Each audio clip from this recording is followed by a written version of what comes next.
Acid में onion extract डालते हैं तो उसमें एक स्मेल आती है। बी होता है बेस का, ये होते हैं बिटर इन टेस्ट और ये रेड लिटमस को टर्न करते हैं ब्लू में। एसिड में होते हैं H+ आयंस एंड बेस में होते हैं OH negative ions. pH scale एक यूनिवर्सल इंडिकेटर होता है। एप्लीकेशन क्वेश्चन समझना इम्पोर्टेंट है। हेलो नमस्ते, और आज इस वीडियो से हम लोग स्टार्ट करने वाले हैं हमारी टर्म 1 रश सीरीज। बहुत जल्दी हमारे एग्जाम्स है तो हम लोग बिना टाइम वेस्ट किए स्टार्ट करते हैं। अब पहला चैप्टर जो हम बिगिन कर रहे हैं आज वो है एसिड्स, बेसिस एंड सॉल्ट।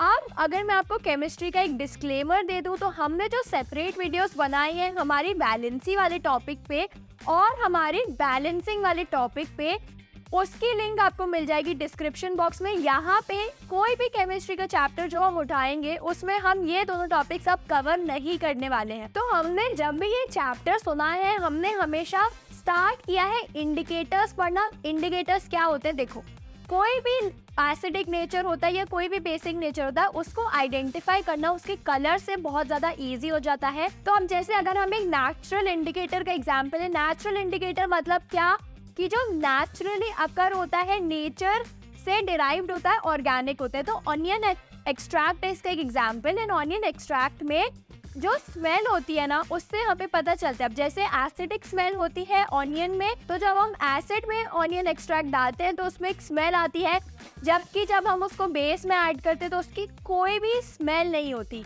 वहीं पे हम अगर वनीला एक्सट्रैक्ट की बात करें तो उसका जो स्मेल होता है ना वो एसिड के केस में रिटेन रहता है, मतलब वो सेम स्मेल मेंटेन रहती है। एंड बेस में जब अगर हम उसको डालते हैं तो उसकी जो वो वनीला एसेंस की जो स्मेल होती है वो चली जाती है। वहीं पे अगर हम एक रेड कैबेज इंडिकेटर की बात करें तो वो एसिड में क्या होता है, वो रिमेन्स रेड, मतलब उसका जो कलर है वो चेंज नहीं होता है और बेस में उसका कलर चेंज हो जाता है ग्रीन में।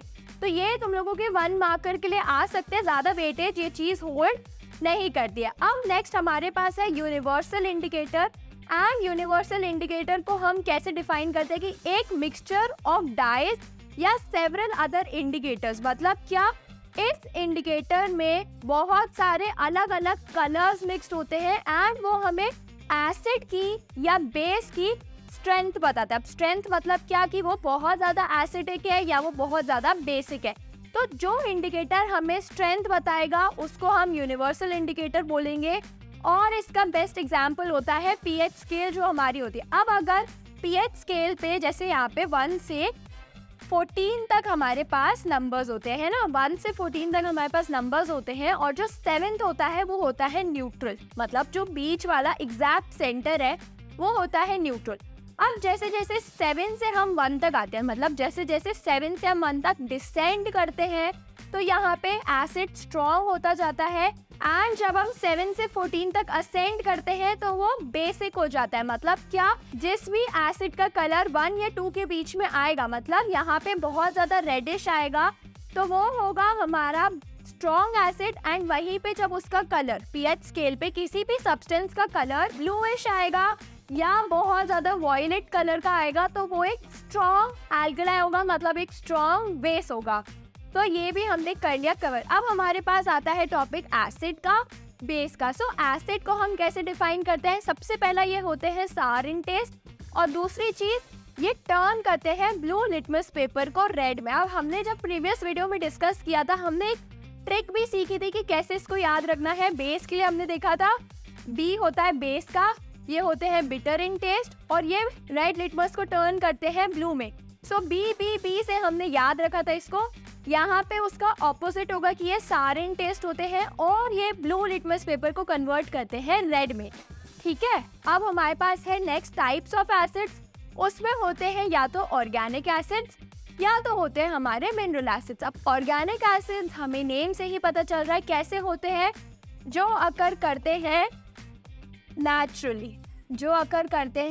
नेचुरली, जैसे कि from plants and animals, and इसको हम नेचुरल एसिड्स भी बोलते हैं। सो नाउ हमारे पास है mineral acid. And mineral acids क्या होते हैं, ये नेचुरली अकरिंग नहीं होते हैं, ये होते हैं ऑब्टेन्ड। एंड इनका बेस्ट डेफिनेशन क्या होती है कि These acids are present in the earth, but इनको हम inorganic acids भी बोलते हैं क्योंकि ये man made होते हैं. Man made नहीं बट ये earth में present होते हैं, तो इनको derive करना पड़ता है, इनको extract करना पड़ता है. ये वाले एकदम plants and animals में present होते हैं. अब इसका एग्जाम्पल है H2SO4 मतलब हमारी सल्फ्यूरिक एसिड, HCl मतलब हमारी हाइड्रोक्लोरिक एसिड और HNO3 मतलब हमारी नाइट्रिक एसिड. वहीं पे हम लोग अगर ऑर्गेनिक एसिड्स का एग्जाम्पल है तो इसकी होती है सिट्रिक एसिड जो हमारे फ्रूट्स में होती है, जैसे कि लेमन में हो गई एंड ग्रेप्स में हो गई. एसिटिक एसिड विनेगर हम सबके घर पे यूज किया जाता है. और इसी का एक एग्जाम्पल है जो ऑलिव ऑयल में एसिड होती है, ओलिक एसिड. ठीक है, तो यहाँ पे हमारे एसिड्स का टाइप भी हो गया कंप्लीट. अब हमने ब्रॉडली पढ़ लिया एसिड्स दो टाइप के हो सकते हैं, बट उन एसिड में भी तो स्ट्रेंथ होगी ना, कि एसिड या तो बहुत ज्यादा स्ट्रांग होगा मतलब बहुत ज्यादा एसिडिक नेचर शो करेगा, या बहुत ज्यादा वीक होगा. तो स्ट्रॉन्ग एसिड्स क्या होती है? अब एक बात यहाँ पे समझना क्लियर है कि एसिड में होते हैं H+ आयंस एंड बेस में होते हैं OH नेगेटिव आयंस. तो जिस एसिड में बहुत ज्यादा नंबर ऑफ H+ आयंस होते हैं वाटर में, वो होते हैं हमारी स्ट्रॉन्ग एसिड, एंड जिसमें ये नंबर कम होता है, less number of H+ ions, वो होते हैं वीक एसिड्स. ठीक है, तो ये बनाते हैं हमें एसिड्स को स्ट्रॉन्ग या वीक. इसका एग्जाम्पल है सल्फ्यूरिक एसिड मतलब H2SO4, nitric acid, hydrochloric acid. And वहीं पे अगर हम बात करें वीक एसिड्स का तो वो हो गई citric acid, acetic acid. Citric acid जो हमारे फ्रूट्स में होता है एंड एसिटिक एसिड जो हमारी विनेगर में होता है. ठीक है, अब हमारे पास एक क्वेश्चन आता है एंड अगेन ये क्वेश्चन इंपॉर्टेंट है, ये एप्लीकेशन बेस्ड है.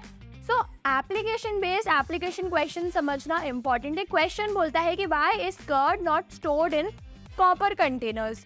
तो कर्ड को हम यूजुअली कॉपर कंटेनर्स में स्टोर नहीं करते हैं एंड इसका रीजन क्या है कि pickles and curds are not stored in brass and copper utensils because when they are kept in copper and brass utensils, curd and pickle react with copper and brass. So यहाँ पे क्या है चीज़ कि curd में हमारी acid present होती है जो होती है लैक्टिक एसिड, दूध में भी होती है.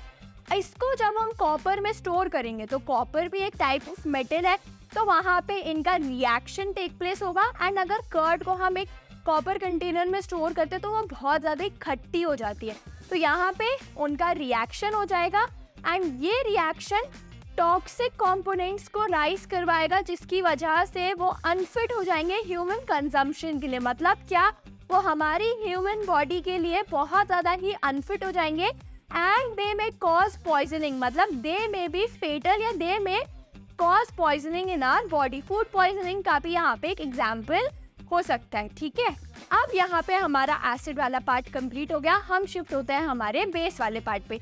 सो base, B bitter in taste और ये रेड लिटमस पेपर को कर देते हैं ब्लू. तो हमने ये चीज़ देखी है बादल की बी ऐसे याद रख सकते हैं. अब जब इसको हम डिसॉल्व करते हैं पानी में तो इसके OH नेगेटिव आयंस रिलीज होते हैं. एंड हमने एक और चीज़ देख ली कि इसमें क्या होता है, pH स्केल 7 जो न्यूट्रल होता है, 7 से जाते जाते 14 तक वो बेस होता है स्ट्रॉन्ग एल्कली. तो 7 के बाद बेसिस का वो नंबर, बेसिस का वो कलर बिगिन हो जाता है. और जब हम एक बेस को एक एसिड के साथ रिएक्ट करवाते हैं तो ये सॉल्ट एंड वाटर बनाते हैं. मतलब क्या कि एक स्ट्रॉन्ग एसिड और एक स्ट्रॉन्ग बेस को जब हम रिएक्ट करवाएंगे तो यहाँ पे न्यूट्रलाइजेशन रिएक्शन होता है जिसकी वजह से एक सॉल्ट बनती है और उसी के साथ साथ वाटर बनता है. अब बेस के भी होते हैं हमारे पास type, strong base and weak base. तो स्ट्रॉन्ग बेस, अब तुम लोग मेरे को बताओ, अगर 7 से 14 तक, 7 तो न्यूट्रल होता है, अगर 8, 9 से 14 तक बेस होता है तो जिस भी चीज़ का pH स्केल पे नंबर होता है 13 एंड 14, ये होते हैं स्ट्रॉन्ग बेसिस जिसको हम एल्कलाइज भी बोलते हैं. एंड जिसका नंबर pH स्केल पे 8, 9, 10, मैक्सिमम 11 होता है, ये होते हैं वीक बेसिस. तो यहाँ पे अब एक सिंपल चीज़ है कि स्ट्रॉन्ग बेस में OH नेगेटिव आयंस का नंबर ज़्यादा होता है एंड वीक बेस में small amount of OH negative ions होते हैं. इसका एग्जाम्पल है सोडियम हाइड्रोक्साइड मतलब NaOH एंड KOH. एंड यहाँ पे इसका एग्जाम्पल है calcium hydroxide and ammonium hydroxide. ठीक है। अब a reaction in which both acid and base reacts with each other nullify their effect, मतलब उनका जो इफेक्ट होता है वो कैंसिल हो जाता है, वो नलिफाई हो जाता है, वो कैंसिल आउट हो जाता है, जिसकी वजह से सॉल्ट एंड वाटर बनता है। एंड इसका रिएक्शन का टाइप क्या होता है? Double displacement. हमने टाइप्स ऑफ रिएक्शंस भी पढ़ी है, तो यहाँ पे डबल डिस्प्लेसमेंट होता है, जिसकी वजह से ये एक न्यूट्रलाइजेशन रिएक्शन होता है। मतलब क्या कि दोनों का इफेक्ट न्यूट्रलाइज हो गया, कैंसिल आउट हो गया। अब यहाँ पे देखो HCl है, NaOH है, ये Na और ये Cl कंबाइन करेंगे तो यहाँ पे सोडियम क्लोराइड आई, जो हमारी कॉमन सॉल्ट होती है, और इसी के साथ H2O बना विच इज वाटर। ठीक है। अब अगर हम एक बेस को भी मिक्स करते हैं वाटर में, एक एसिड को या एक बेस को हम वाटर में मिक्स करते हैं, तो उनकी जो कॉन्सेंट्रेशन है ना वो डिक्रीज हो जाती है। तो इस प्रोसेस को हम डाइल्यूशन बोलते हैं। मतलब अगर किसी भी सॉल्यूशन में पानी का लेवल ज्यादा है, हमने यहाँ पे क्या मिक्स किया? वाटर ही तो मिक्स किया। पानी का लेवल ज्यादा है तो वो चीज क्या हो जाएगी? डाइल्यूट हो जाएगी। यहाँ पे जो पूरी प्रोसेस बनेगी उसको हम डाइल्यूशन बोलते हैं। एंड तभी उस एसिड को या बेस को हम डाइल्यूटेड बोलते हैं, जब उसका इफेक्ट क्या हो जाता है? कम हो जाता है। जैसे अगर मैंने एक एसिड उठाई एंड इस एसिड में, जैसे अगर मैंने उठाया 20 ml किसी एसिड का, एंड अगर इसमें मैंने 200 ml पानी डाल दिया, तो ये एसिड की जो पावर है वो डिक्रीज हो जाएगी, है ना। तुम लोग जब शैम्पू करते हैं, तुम लोग जब होली में कलर बनाते हो, वो बेस्ट एग्जाम्पल है। तुम इतनी बड़ी बाल्टी लोगे और उसमें इतना सा कलर डालोगे तो वो बहुत ज्यादा पानी वाला टेक्सचर देगा। पर वहीं पे अगर तुम इतना गुलाल लो और उसमें उतना ही अमाउंट का पानी डालो तो वो एकदम पाउडरी टेक्सचर देगा। तो जिस भी सब्सटेंस में पानी ज्यादा होता है, मतलब क्या, जिस भी सब्सटेंस में वाटर का लेवल ज्यादा होता है वो डाइल्यूट होता है। इस प्रोसेस को हम डाइल्यूशन बोलते हैं। ठीक है। अब यहाँ पे सारे बेसिस डिसॉल्व नहीं होते हैं पानी में, ये एक चीज हमें समझनी है। और जो बेसिस डिसॉल्व हो जाते हैं पानी में उनको हम एल्कलाई बोलते हैं, एल्कलाई या एल्कलीज बोलते हैं। एंड तभी बेसिस क्या होते हैं? ये सोपी टू टच होते हैं एंड बिटर इन टेस्ट होते हैं। ठीक है। इसका एग्जाम्पल है डिटर्जेंट। हमारे जितने भी डिटर्जेंट्स हैं सब बेस हैं। इसके बाद बेकिंग सोडा, सोप हो गया, हमारे डिश वॉशर्स हो गई, ये सब जो होते हैं ये बेस का ही एग्जाम्पल होते हैं। ठीक है। अब एक और टॉपिक है, सिंपल सा लास्ट टॉपिक है पीएच स्केल का। ये हमने ऑलरेडी समझ लिया था। पीएच स्केल एक यूनिवर्सल इंडिकेटर होता है जो हमें बताता है कि वो बेस या वो एसिड बहुत ज़्यादा स्ट्रॉन्ग है या बहुत ज़्यादा वीक है। ये होता है on the basis of colour. ठीक है। स्ट्रॉन्ग एसिड्स का कलर होता है रेडिश, एंड जैसे जैसे उसका कलर ग्रीन की तरफ जाता है वो हो जाता है न्यूट्रल, वो हो जाता है न्यूट्रल। और वहीं पे जब उनका कलर बहुत ज़्यादा ही वॉयलेटिश जाता है या ब्लूइश जाता है तो वो हो जाते हैं alkaline in nature. So pH scale is a universal indicator. तो हमारा ये चैप्टर यहाँ पे कंप्लीट हुआ। मैं वापस रिपीट कर दे रही हूँ, अगर तुम्हें डाउट है बैलेंसिंग में तो उसकी अलग वीडियो तुम्हें मिल जाएगी, लिंक मिल जाएगी डिस्क्रिप्शन बॉक्स में। एंड ये पूरी पीडीएफ के नोट्स भी तुम्हें डिस्क्रिप्शन बॉक्स में मिल जाएंगे एज अ पीडीएफ। सो आती रहेंगी वीडियोस, पढ़ाई करते रहो, मोटिवेटेड रहो। हम लोग साथ में मिलकर एक अच्छा रिजल्ट डेफिनेटली अचीव करेंगे। तो stay tuned and happy learning.